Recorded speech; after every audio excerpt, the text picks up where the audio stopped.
Officer of State Malaria Government of Manipur, Dr. Rahman Chisti, has appealed to the people not to panic about the spread of dengue in Chimairong area, as the department is taking measures to control the infection, like fogging and spraying. Addressing the media at a press meet for COVID report held at the Office of Directorate of Health Services at Lamfelpat, he said there are currently 35 active cases of dengue in the state, with 22 cases found in Chimairong alone. The infection is spread by Aedes aegypti, the yellow fever mosquito.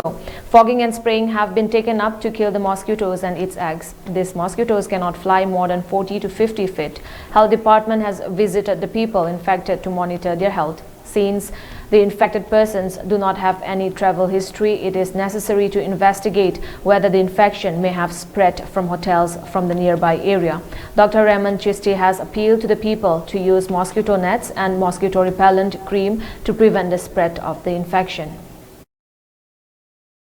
Aduna spray si kapag aduna 7 days si magi chendu adu gadi future kang wer kada bu sirani aduna ngasai gi spray na number 1 priority ne hoje tawri ne ba khoi hoje khoi gi anaba si mi kuni thoi detect tawre ba adu akoina mayam na pakhaningai maram oi de kari gi no di serious oi bai leite mayum du loina treatment tawri adu hoje ngasi numita ngarang phau de khoi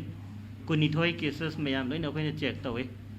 adu serious oi ba ma khakta yawi yam ka hena serious oi ba nati 70 years ki ahanuma adu ngasi numit ki chalaga khoi yenguba kan de supnagi mi ani khaktang thorai chahi taret ki nupi macha amaga chahi kun manga gi nupi amaga makhoi ani khaktang symptom phangwe yawi hoji area sida adu su hoji khoi jenims tam magi makhoi sample do tha gani da sinaramaga ai lakane khongjom da chakane ba khongjom de gi mi amase hotel classic grande ma tuma me ba ma masamak fever to we have history ma su phangi ne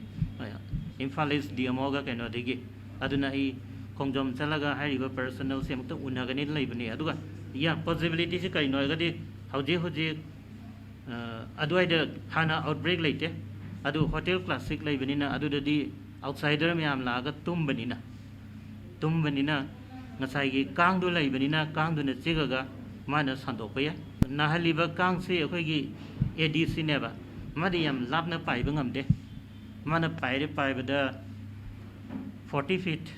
natraga 80 feet adu nong sit kumbu humaga di hoi kitang sangna chatba pai be ai ko adu natraga di round about 40 50 feet ki koi bada dum adu yum ani hum gi koi bada dum kangsi adu di hena di sandoi department gi side gi di hoje khoi care lo ki basi kaino haraga di consecutively 3 days khoi fogging to urabani na adu the spread to deriva vector do badi lotion grade khali number 1 number 2 adu vector sandor kadiba vector oira kadoriba larvis khoi larvae makhai adu so khoi spray tawri another thing hoji nariba patient mayam che khoi loina visit chalaga khoi follow up tawri adu degi hoji laikoi akoi bedu akoina nahan 25 to so akoi meeting awareness meeting conduct tawra isama yauraga adu da so khoi information mayam da pass tawre adu degi loina na akoi be leiba club makai gi youths makai kauraga makhoi myam de so de involve to hali hodik so program cha thariba any activities tawri si akhoi gi